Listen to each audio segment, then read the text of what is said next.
historian, especially in Chicago, and has had a number of Arcadia books published on that subject. We have in our exhibit on labor a copy of his book cover on display. It's generated the sales of thousands and thousands of those books. He'll talk now about his second book, Chicago, America's Workshop. Peter, are you ready?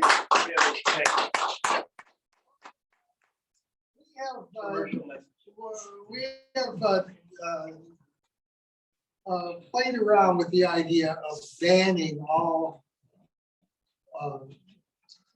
slideshows by presenters in the future because of the technical difficulties that always arise. And no reflection on the authors today who have shown us PowerPoints or presented us with some PowerPoints. But it may be that this technology is simply beyond us.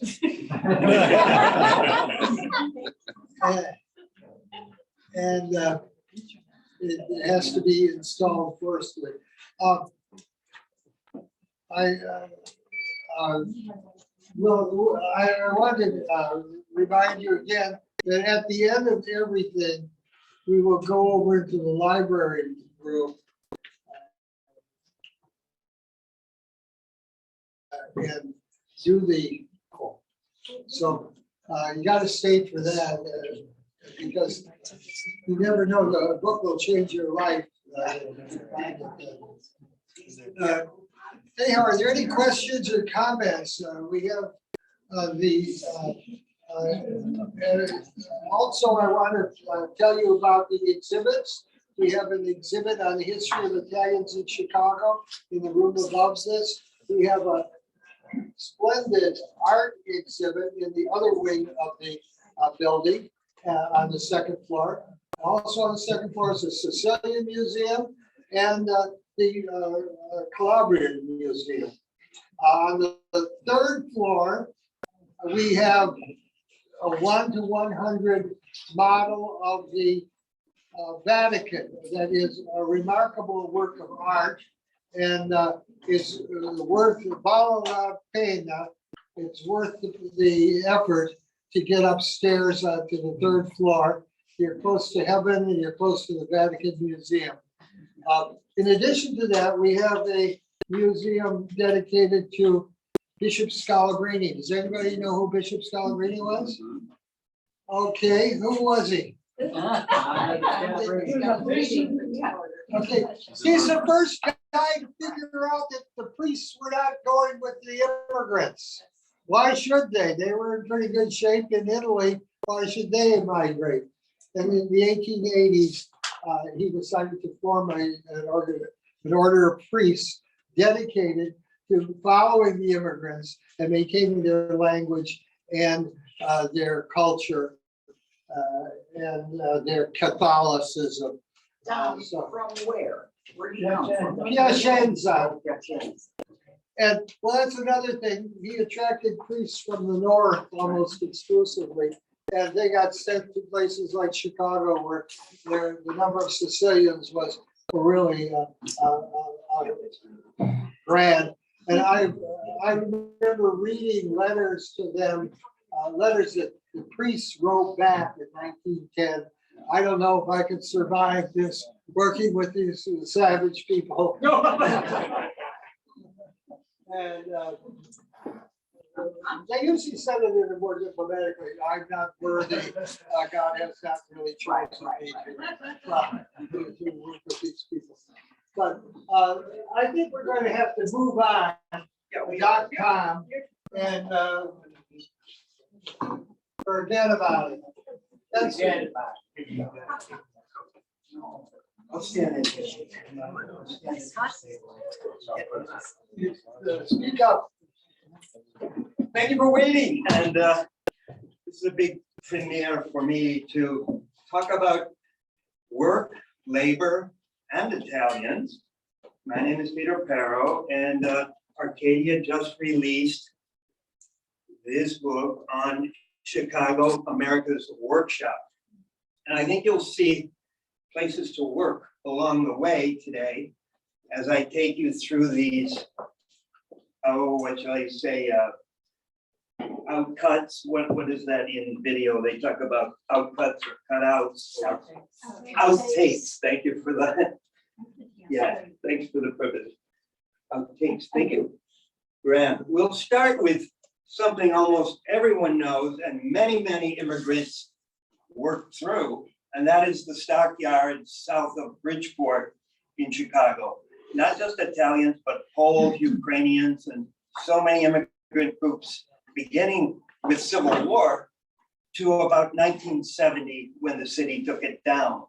Peter, I've always taught that Italians avoided the stockyards.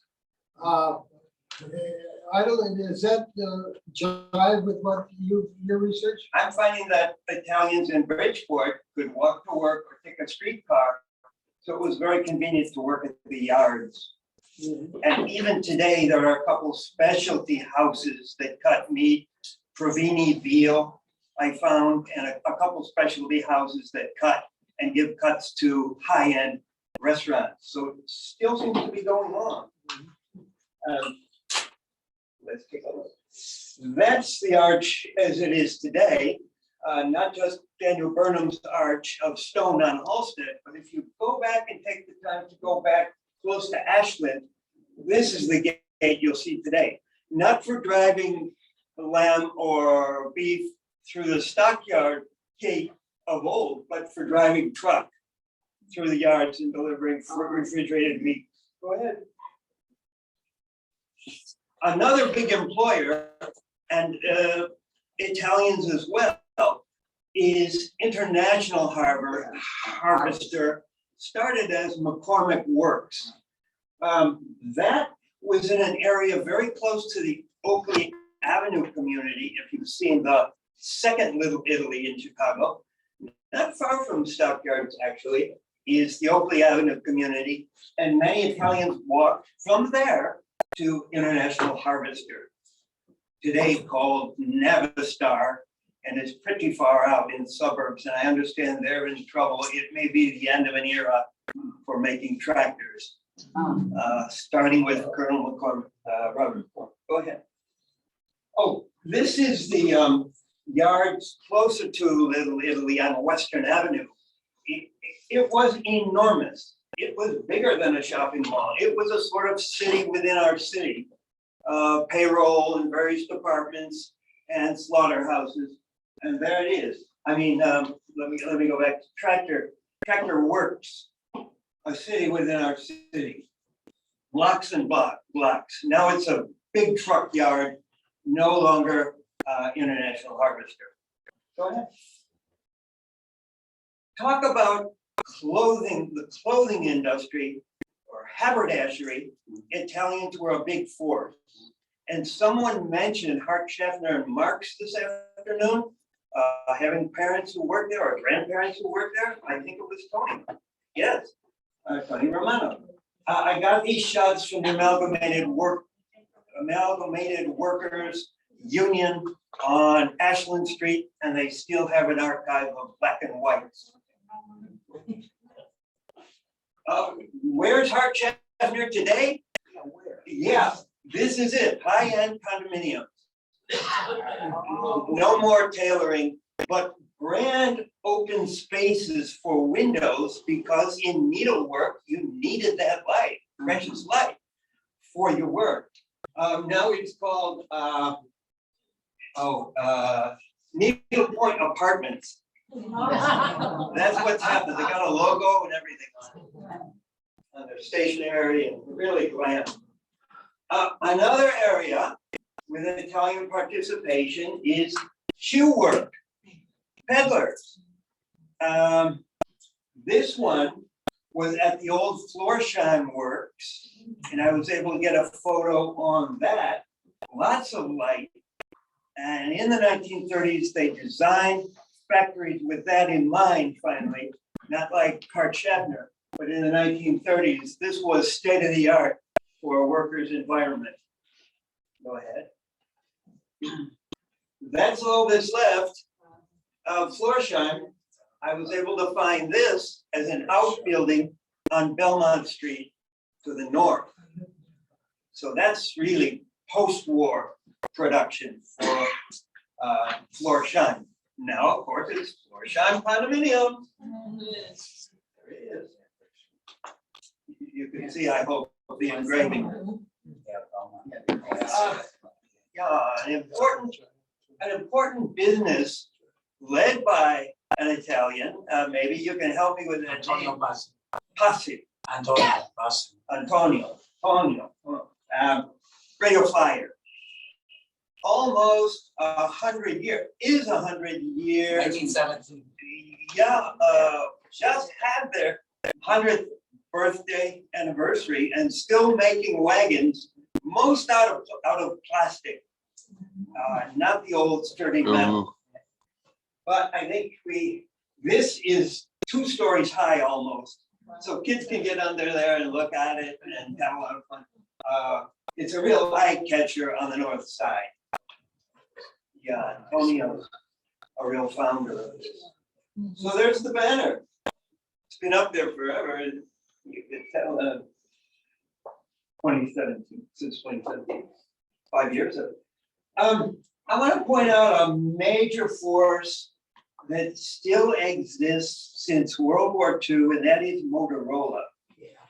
And we don't have a lot of high-tech industries, especially producers in Chicago. So I was really fond of Motorola, from drawing board to sales. I mean, it's across the board, and it's in Rolling Meadows now.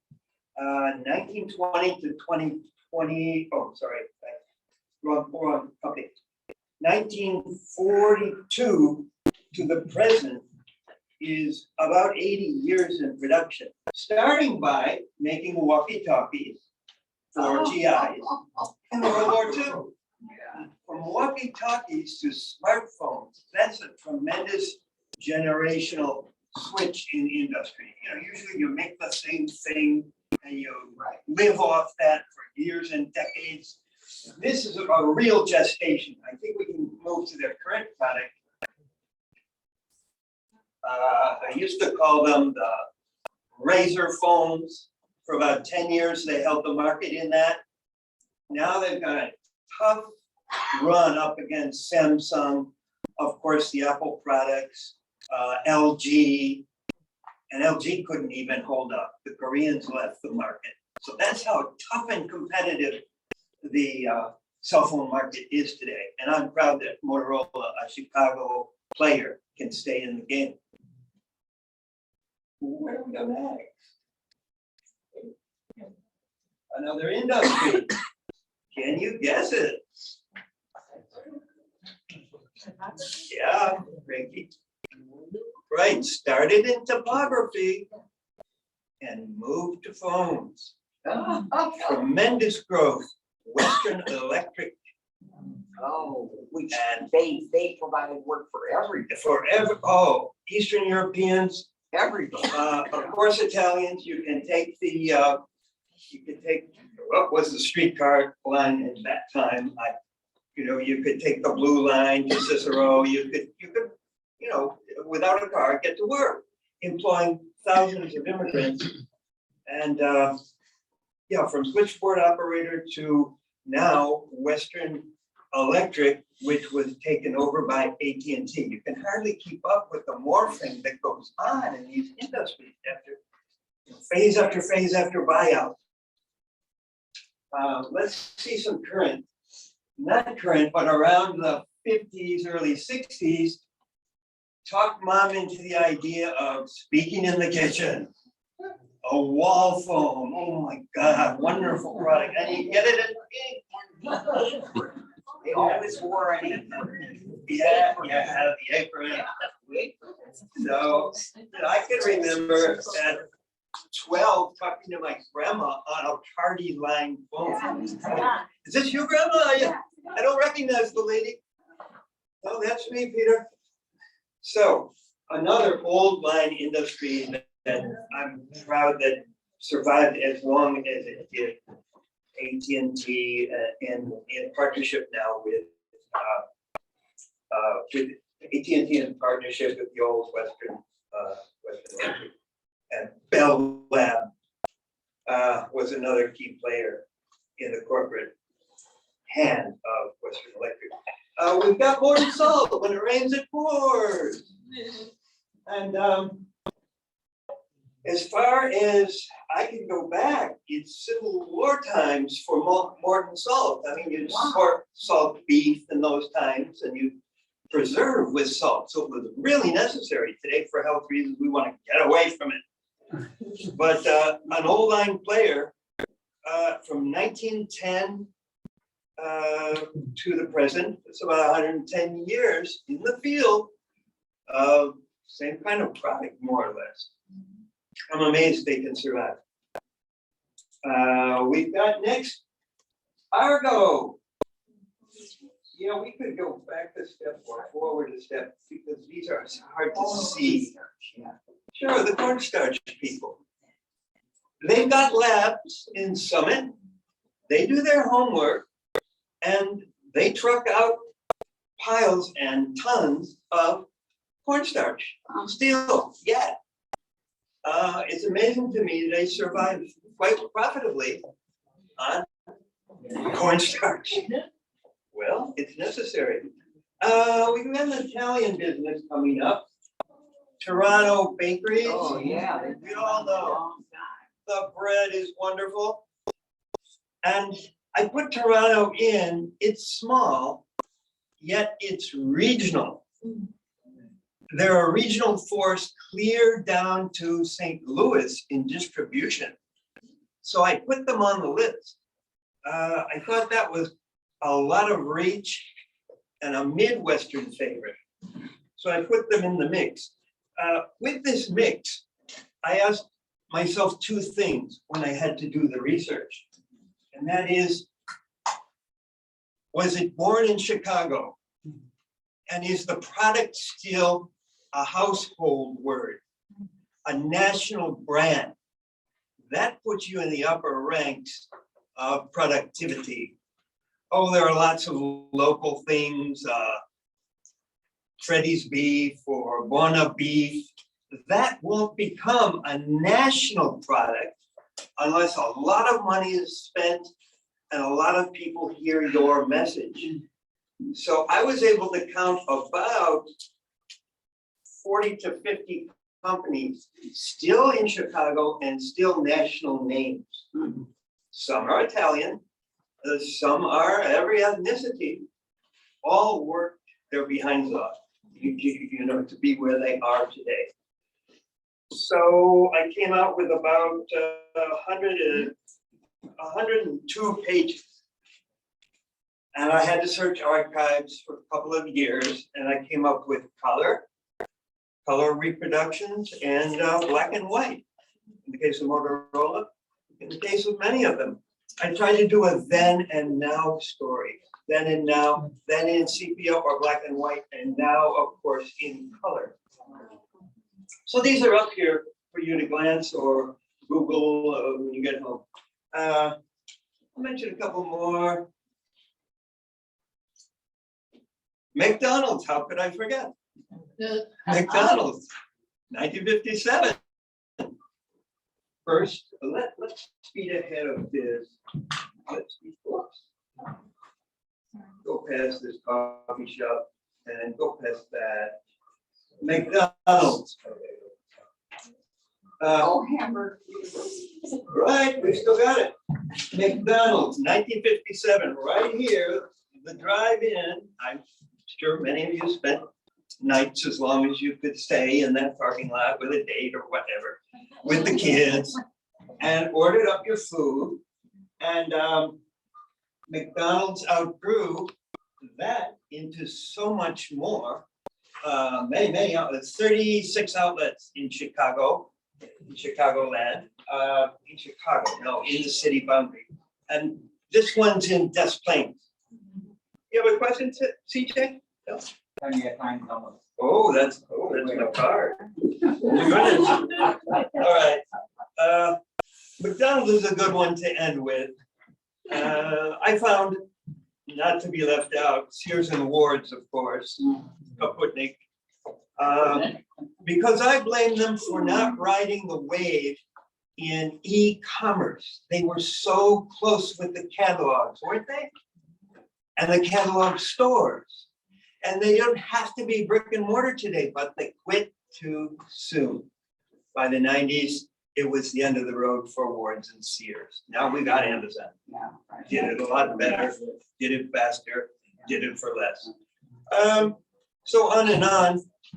Rand McNally, Cuneo Press, Italian. 1890, Cuneo Press, Italian. Rand McNally, R.R. Donnelly, real fighters and with staying power. So that's what I did with my research. I hope you reach out and pick up one and share it with your friends and people old enough to remember the brands.